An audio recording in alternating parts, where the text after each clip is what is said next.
Et Louis Dauphren, votre grand témoin ce matin, est Razika Adnani, philosophe islamologue franco-algérienne.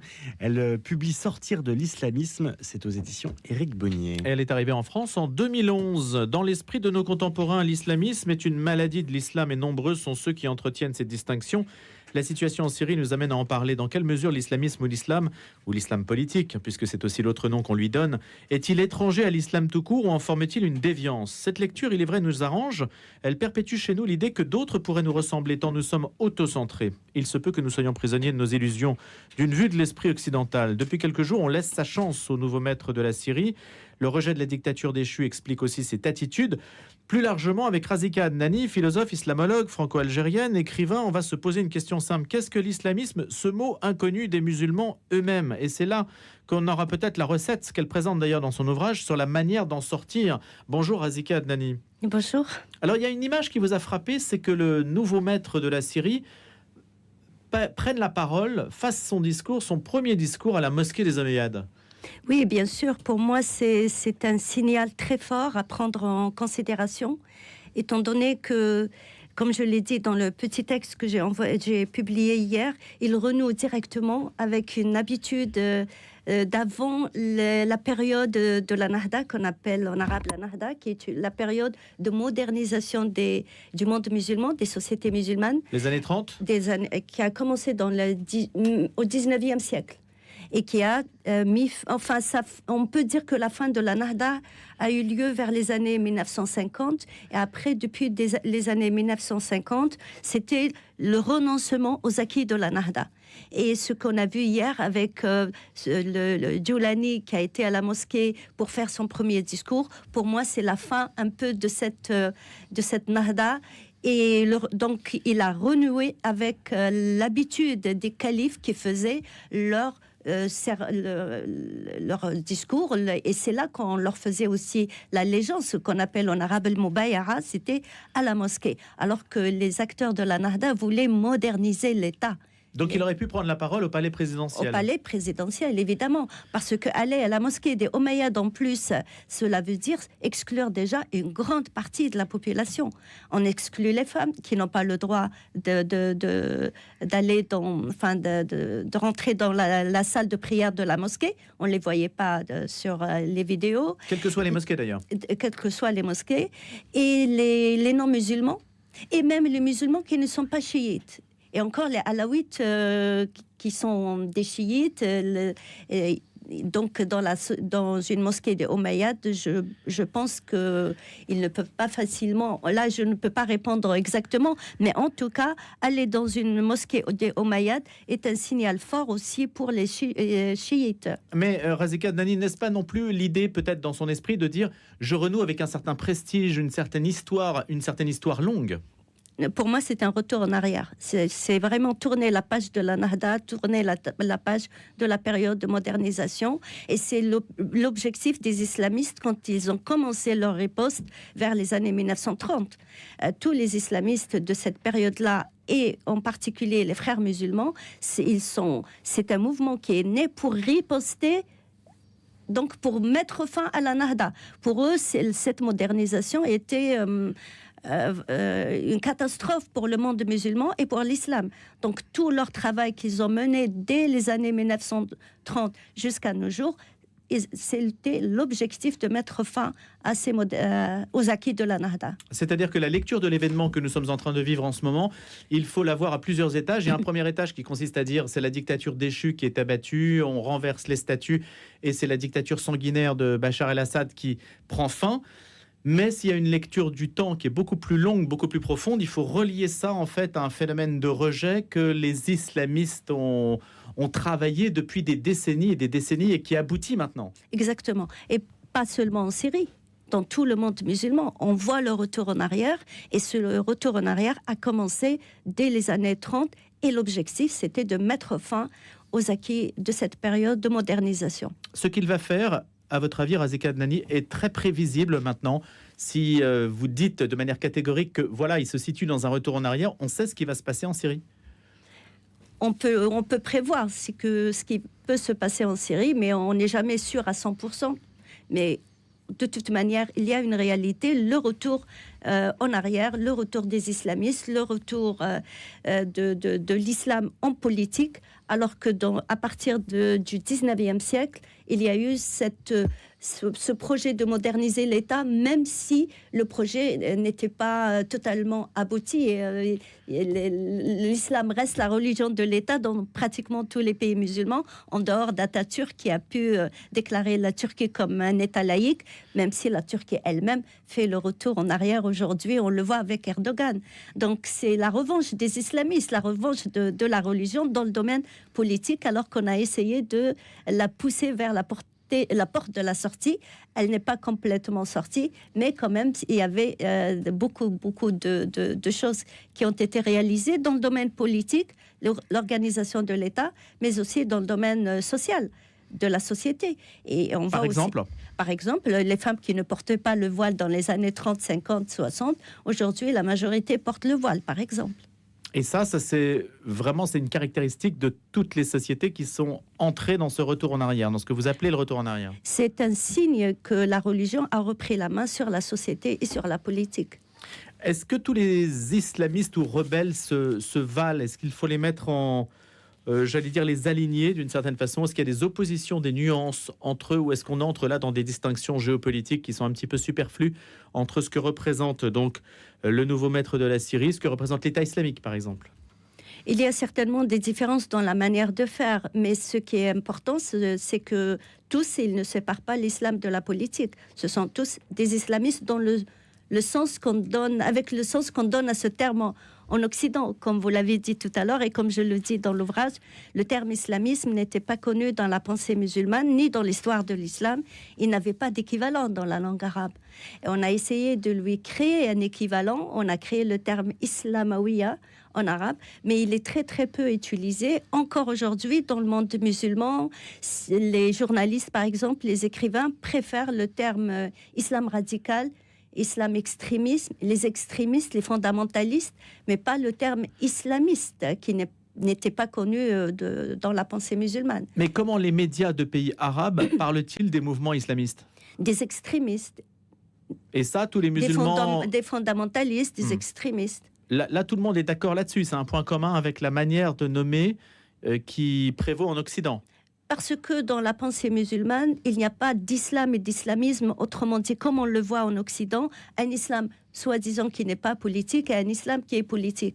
Pour les musulmans, il y a un islam qui n'est pas dissocié de sa dimension politique, tout simplement. Et l'islam, et la dimension politique de l'islam, autrement dit l'imbrication entre l'islam comme religion et comme spiritualité et l'islam comme politique, cette imbrication a eu lieu en 622, alors qu'en Occident, on parle d'un islamisme soi-disant qui est né au XXe siècle, ce qui est tout à fait faux. L'imbrication entre l'islam et la politique a eu lieu en 622 lorsque le prophète est parti vivre à Médine. Et si l'islamisme signifie l'islam politique, je précise si l'islamisme signifie l'islam politique, eh bien l'islam est politique dans ce cas en 622. C'est à ce moment-là qu'il y a eu cette imbrication entre la religion et la politique en islam. Donc, Razika Dani, résumons-nous. Comment bien nommer les choses? C'est-à-dire, ce que vous nous dites, c'est qu'il ne faut pas faire de distinction islam-islamisme parce qu'il n'y a pas de différence de nature entre les deux. Il y a une différence de degré qui relève en fait du caractère extrémiste ou modéré. C'est ça que vous semblez dire, selon ce que disent les médias des pays arabes eux-mêmes. Si on regarde l'histoire de l'islam, il y a deux périodes. La première période commence de 610 à 622. À ce moment-là, l'islam n'avait pas de dimension politique. Il était quasiment spirituel. C'était la période de la Mecque. Et à partir de 622, quand le prophète est parti vivre à Médine, il est devenu un chef d'État en plus d'être prophète. Le Coran lui-même, certains versets ont pris une dimension juridique, donc une dimension politique. Et c'est à ce moment-là que l'islam, dans ce cas, est devenu une religion qui n'est pas dissociée de sa dimension politique. Si je parle j'utilise le terme islamisme, qu'on aime beaucoup en France, et dans ce cas, je dirais que l'islam est devenu un islamisme à partir de 622.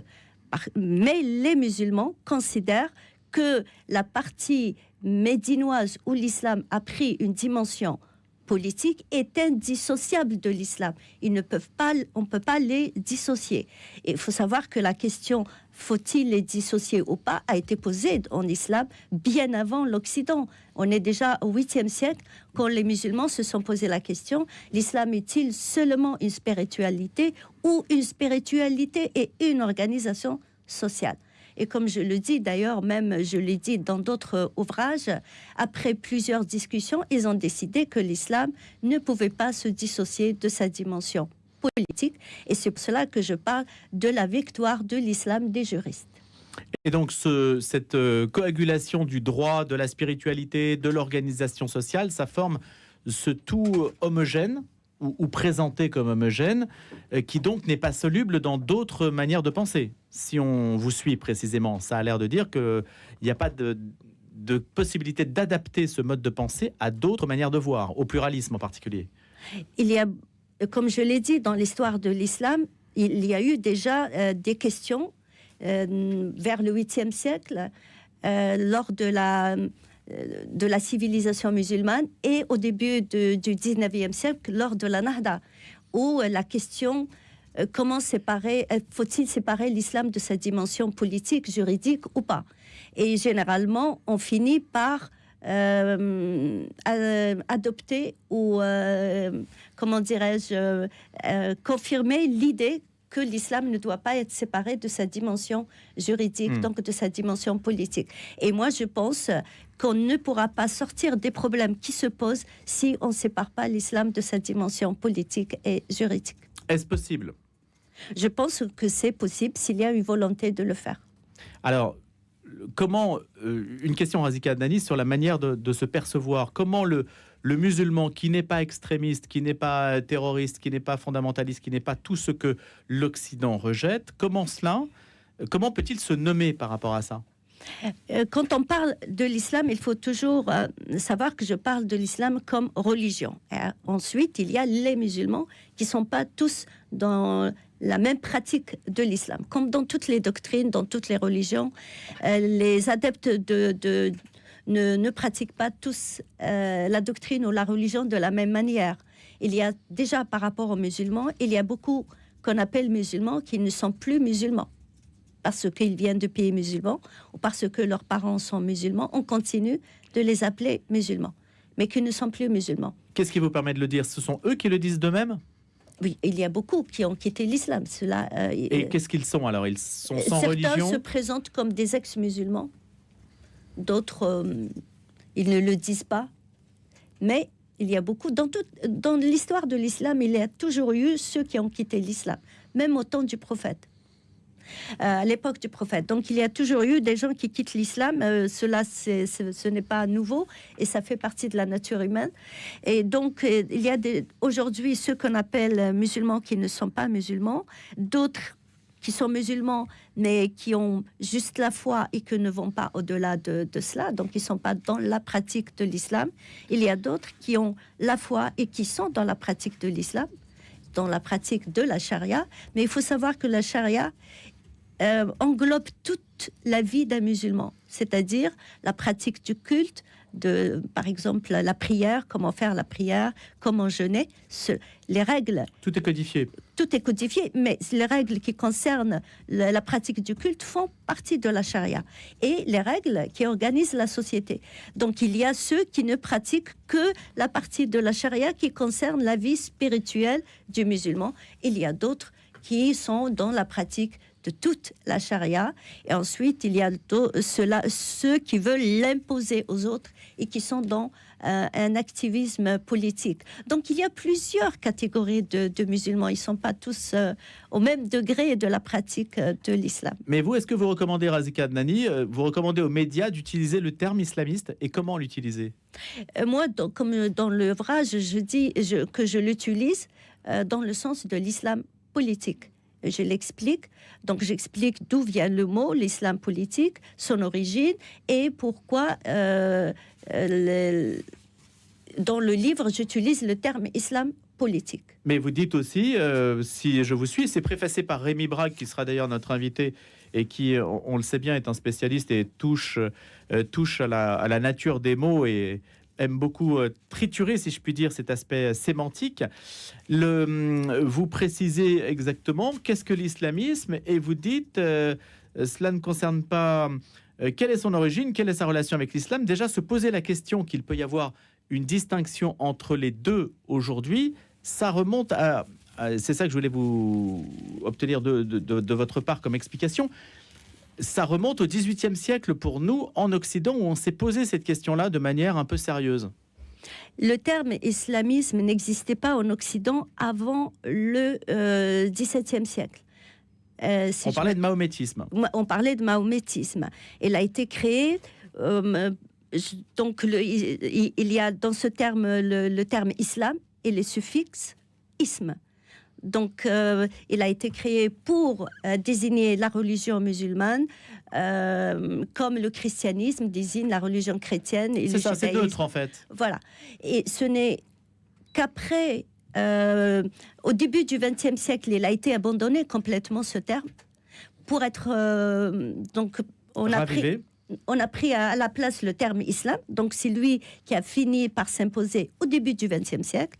Pourquoi il s'est imposé? Je pense tout simplement parce que certains intellectuels ont pensé qu'il était plus légitime que le terme islamisme pour désigner la religion musulmane.